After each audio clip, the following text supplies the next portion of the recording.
Baie welkom, ek glo en vertrou dit gaan sommer baie goed met u en dat die waarheid van God se woord steeds vir u baie kosbaar en belangrik is. Nou ek gesels in 'n reeks oor die spreek in tale, die sogenaamde prayer language en dis 'n baie kontroversiële en 'n baie omstrede onderwerp. Nou ons moet na hierdie gedagte gaan kyk, wat is die prayer language en die charismate gebruik skrifte buite konteks om die prayer language te kan promoveer. Ek gaan vir julle 'n paar videoklips vandag speel, ons gaan luister wat hierdie mense sê, ons gaan kyk wat die skrif sê, en ons gaan die korrekte konteks daarvan verkry. So kom ons spring dadelik weg. Nou die geliefde skrifgedeelte wat hulle gebruik is Judas 1:20.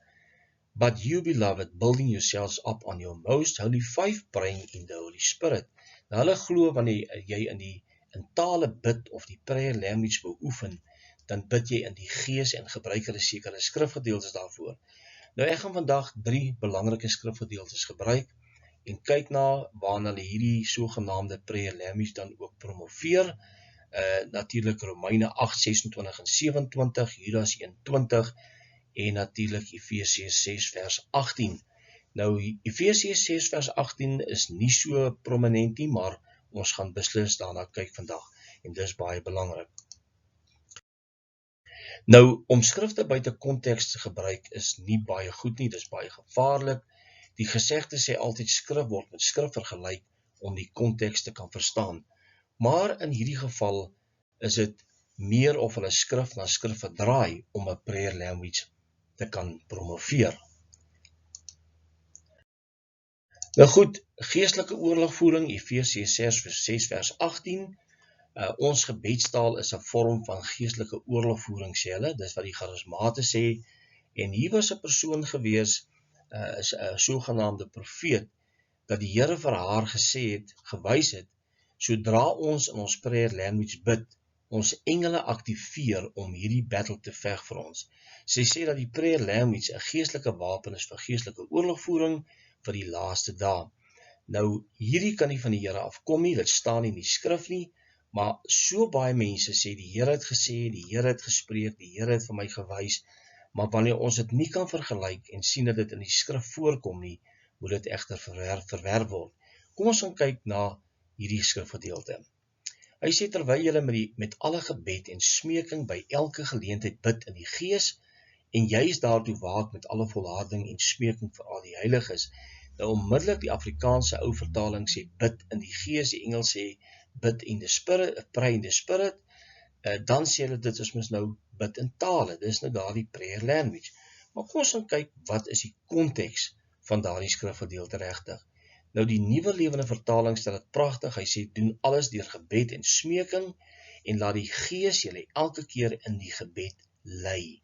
So wanneer ek in die gees bid, in die Heilige Gees, of deur die Heilige Gees, dan laat ek die Heilige Gees toe om vir my te lei in gebed. Hy gee my die krag om te kan bid. En dit is die konteks van daardie skrifgedeelte, nie 'n sogenaamde prayer language nie. Nou goed, Judas 1 vers 20 word so maklik verbind met 1 Korintiërs 14 vers 4 en 14 en sê dit is die prayer language. Nou ek gaan nie vandag oor die prayer language in detail praat in Korintiërs nie, maar dit sê daar wanneer ek bid in 'n taal, dan is my gees my verstand onvrugbaar en bid ek dan verborgenhede tot God.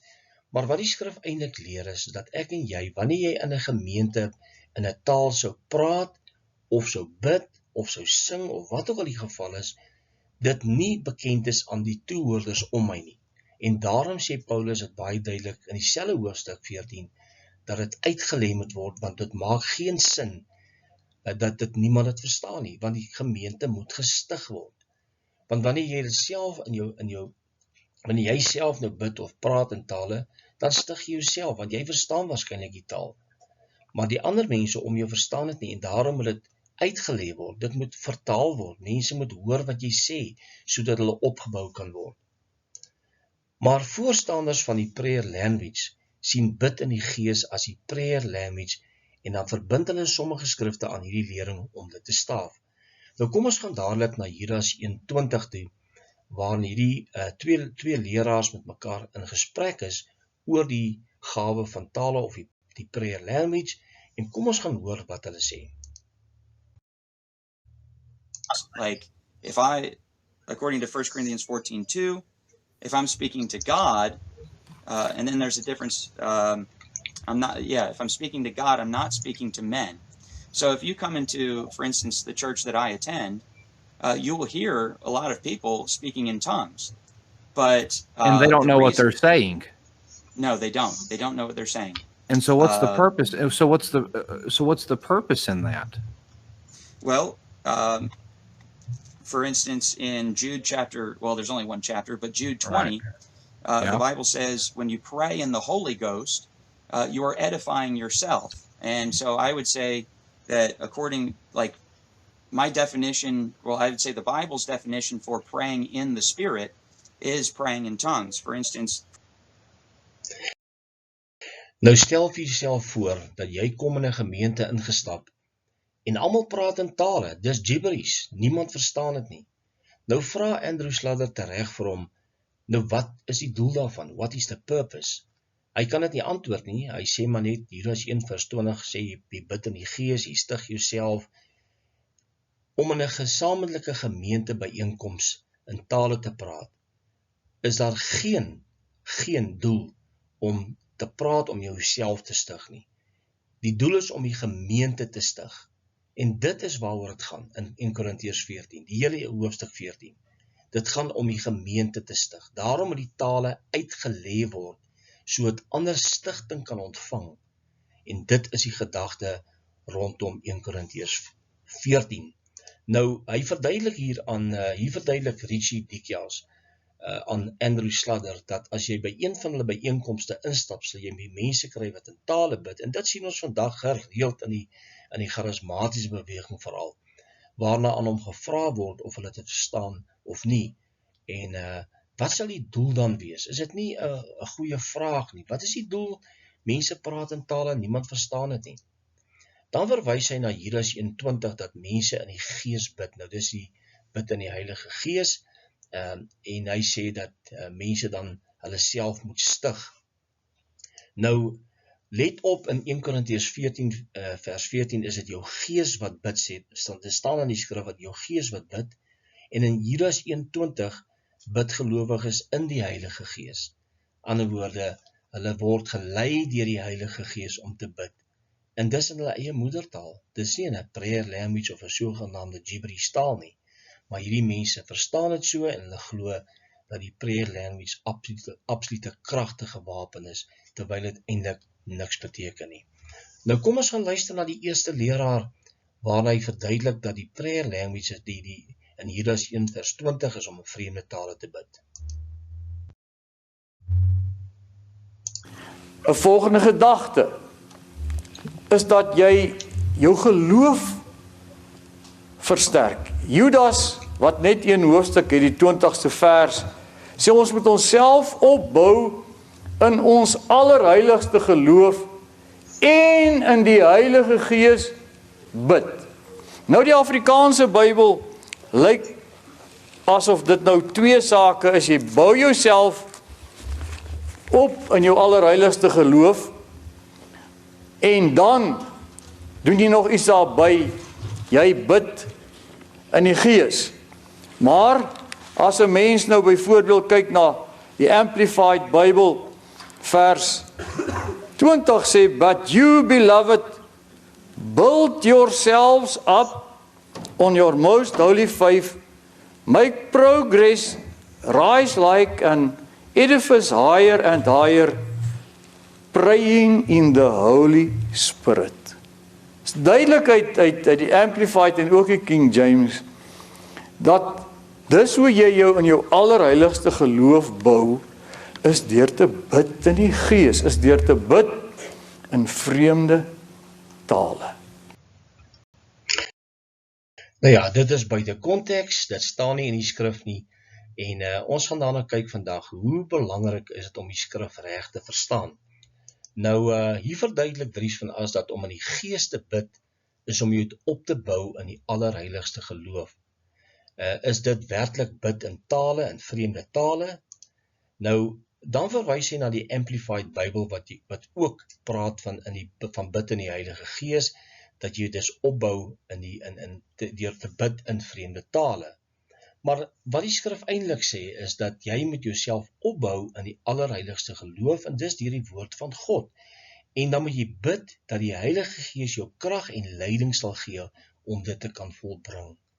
Dat jy absoluut die krag van die Gees ervaar om reg te bid en te bid volgens die wil van God. En dit is waaroor dit gaan. Glad nie 'n prayer language wat ooit hier ter sprake is nie, maar dis wat hierdie mense leer. Nou kom ons gaan kyk na die volgende videoklip van Apostel Nikkie van der Westhuizen wat hy daaroor te sê het. Would you please, just before we go there, go to Jude chapter 1 verse 20. That's where I left off last Sunday. Jude chapter 1 verse number 20. But you, beloved, building yourselves up with the most. Come on, the most. So faith is what? How do I build myself in holy faith? Here it is. Praying in the Spirit. I don't know, I'm going to pay my debts to the end of the month. I'm going to pay for my Israel tour. Lord, how I'm going to pay for the children's school fees. How can I become the first millionaire giver in NBCFC? And you start accessing, praying in the Holy Ghost. Nou, sal dit die allerheiligste geloof wees wanneer jy so met 'n gierigheid in tale bid, dat daar vir jou geld beskikbaar kom, jy die eerste miljonair gaan word? Absoluut nie. En hierdie mense het dit totaal mis, want vir hierdie leraar gaan die skrifgedeelte oor geld en dit wat Judas 21 vir hom kan beteken. Dit het niks te doen met tale nie, jy het gehoor die gibberish wat hy praat, niemand sal dit ooit verstaan nie. Sê die woord van die Here nie, dan hy dit in die gemeente moet uitlê nie. Hoekom lê hy dit nie uit vir hulle nie? Hoekom sê hy nie wat hy gebid het nie? Want hulle kan nie, want dit is gibberish, dis bloot net gibberish. Nou bid net in jou prayer language sê hy, en dit sal vir jou werk. En die woord van die Here, die bank dit staan nie in die skrif nie, die konteks is verkeerd, en daarom moet ons gaan kyk wat die skrif regtig leer daaroor, en daarvolgens lewe. Nou goed, Judas 1 vers 20, kom ons gaan kyk wat beteken dit regtig. 'n Heilige en 'n afgesonderde lewe, wat bou ons geloof op, dis die vraag in Romeine 10, is natuurlik die woord van die Here. Nou kom ons gaan lees Judas 1 vers 17 tot 21, maar julle geliefdes moet die woorde onthou wat tevore gespreek is deur die apostels van ons Here Jesus Christus, dat hulle vir julle gesê het, in die laaste tyd sal daar spotters wees, wat volgens hulle eie goddelose begeerlikhede wandel. Dit is hulle wat skering maak, sinnelike mense wat die Gees nie het nie. Maar julle geliefdes, moet julle self opbou in die allerheiligste geloof en in die Heilige Gees bid, en julle self in die liefde van God bewaar, terwyl julle die barmhartigheid van ons Here Jesus Christus tot die ewige lewe verwag. Hier gaan dit oor twee verskillende groepe mense, die goddelose mense en dan die wat Christus liefhet, die heiliges. En daarom moet ons wandel in die woord, en daarom moet ons ook bid dat die Heilige Gees ons sal verander, dat ons geloof wat heilig is, bevorder sal word. Nou ek wil graag gaan kyk wat sê die Nuwe Lewende Vertaling, maar julle geliefdes moet aanhou om julleself op te bou op die fondament van julle allerheiligste geloof. Hou aan om te bid terwyl julle heg verbind bly aan die Heilige Gees. Niks wat tale aan betref nie. Hier is niks wat jy sê dat jy in 'n vreemde taal of in 'n prayer language moet bid nie. En dis wat hierdie mense glo. Die Lewende Bybel sê dit nog mooier, maar julle moet nie so wees nie. Julle vriende, liewe vriende, julle moet julle eie lewens opbou op die fondament van die ware geloof, wat baie heilig is, en julle moet bid met die krag wat die Heilige Gees julle gee. Is dit nie pragtig nie? So dit is wat die skrif leer, dat ons deur die leiding van die Heilige Gees, ek en jy kan nooit bid sonder die leiding van die Heilige Gees nie. En dit is waaroor hierdie skrifte gaan, nie 'n prayer language nie, nie 'n sogenaamde bid in vreemde tale nie. Maar kom ons gaan kyk wat sê Henry Wilson. Bid in die Gees. spandeer baie tyd elke dag om in tale te bid en ek wil vir jou hierdie wonderlike woord gee wat jou kan help en wat jou kan toerus. Voel jy bietjie af, voel jy bietjie depressief dalk in hierdie lockdown tyd. Begin om in jou hemelse taal te bid soos nog nooit van tevore nie. En ek wil hê jy moet weet, jy gaan jouself opbou. Jy gaan jouself stig. Jy gaan versterk voel in die Here. Nou Romeine 8 vers 26 sê, en net so kom die Gees, dis die Heilige Gees, kyk daar, hooflettertjie G, ons swakhede te help, want ons weet nie reg wat ons moet bid nie, maar die Gees self tree vir ons in met onuitspreeklike sigtinge. Halleluja. Is dit nie fenomenaal nie? Baie keer weet jy nie wat om te bid nie. Hier's nog 'n voordeel. Dan bid jy net in tale. Suster, wanneer ons in 'n taal bid, bid ons 'n volmaakte gebed.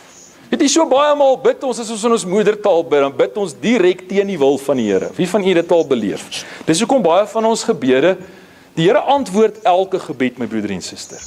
Somtyds, ek dink in baie gevalle, is die antwoord net nee. Maar hy het dit geantwoord. Of dit nou ja was of nee was, ons beleef dit as die Here het my gebed beantwoord, as dit ja is, as dit volgens die dinge verloop waarvoor ek gebid het, maar my broeder en suster, so baie maal, die rede hoekom die Here nee sê vir ons gebede is, omdat dit teen sy wil is. Omdat ons nie, daar's ander redes natuurlik ook, maar wanneer ek in 'n taal bid, en hoekom ek dit nou ook by die stigting inbring is, want dan raak ons baie maal moedeloos, as ons bid, en dit voel vir ons, ja, maar die Here antwoord nie ons gebede nie. Hy antwoord dit. Maar die rede hoekom hy baie maal nee sê, is omdat dit nie in sy volle wil, want hy wil vir ons net die beste gee. Hy wil sy wil in ons lewens laat geskied, en hy weet wat ons lewens kan verongeluk.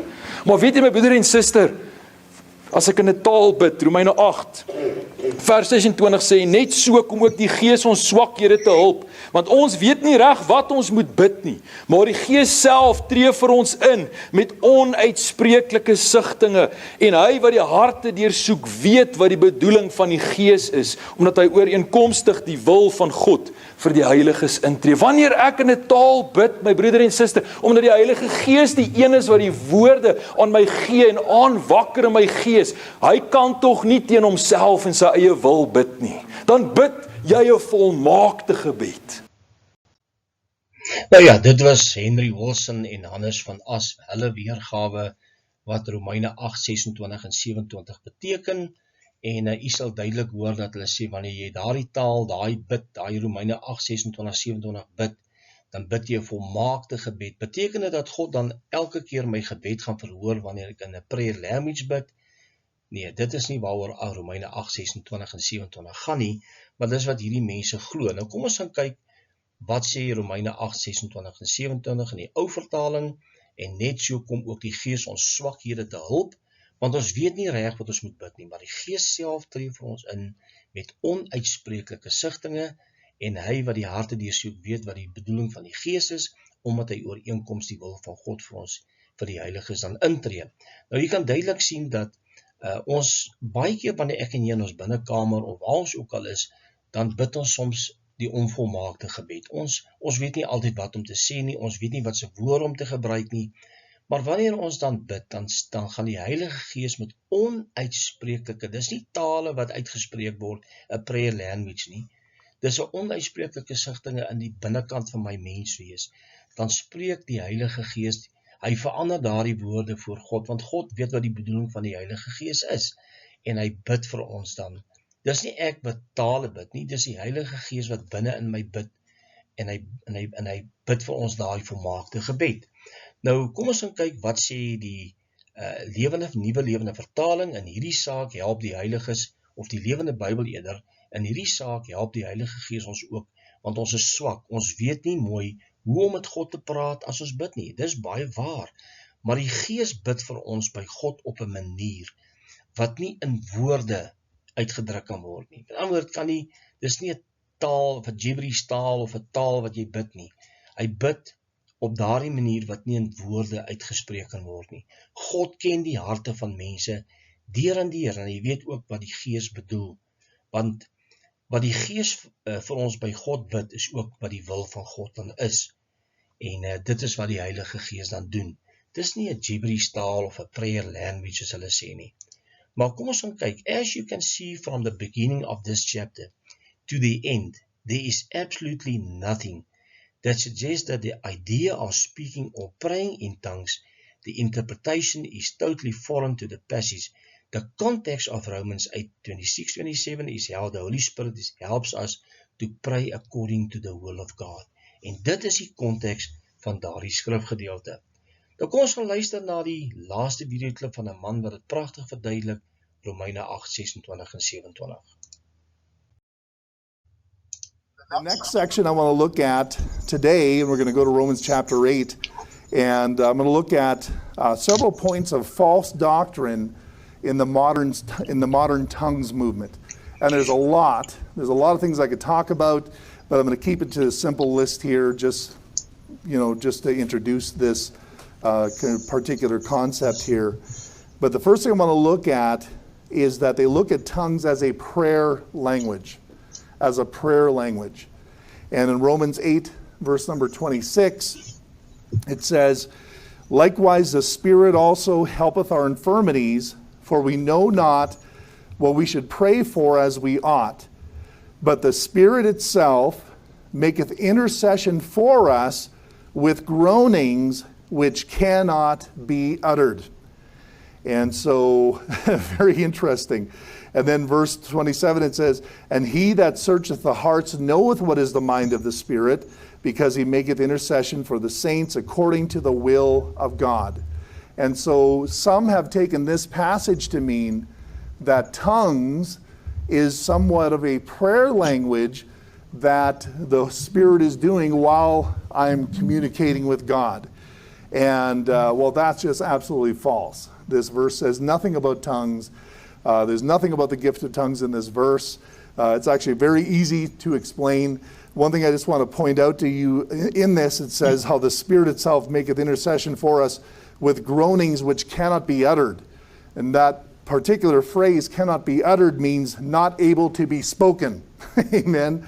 And so if they're saying they're speaking in tongues in a prayer language, well, the Bible says right there, what the Spirit is saying is not something you're going to speak. Amen. It cannot be uttered. Nou ja, ek gaan afsluit. Nie een van die skrifte wat gebruik word in die hele video nie, het enigstens iets met 'n prayer language te doen nie. Maar die Pinkstercharismate gaan met jou verskil, want onthou, hulle hou vas daaraan. Dis absoluut vir hulle die Alpha en die Omega. Jy kan hulle nie verander nie. Maar die konteks van die skrif is duidelik, en hulle moet leer om te luister na die stem van die Heilige Gees, sodat hulle die skrifte nie eisegesis aanwend nie. Hulle plaas iets in die skrif wat nie daar staan nie. En dit bring baie misleiding in ons kerke en baie in die gemoed van ons, van baie wonderlike gelowiges, wat werklik glo dat dit werklik 'n prayer language is, en dat hulle dit gebruik, en dit werk nie, maar hulle glo dit werk. So dit is baie belangrik dat ons die konteks van die skrif gaan gesien oor die prayer language. En dit moet ons aanvaar, dit nie in die woord van God voorkom nie. Dis baie duidelik. Tot 'n volgende keer wanneer ons weer gaan gesels oor nog 'n onderwerp uit die woord van die Here. Totsiens.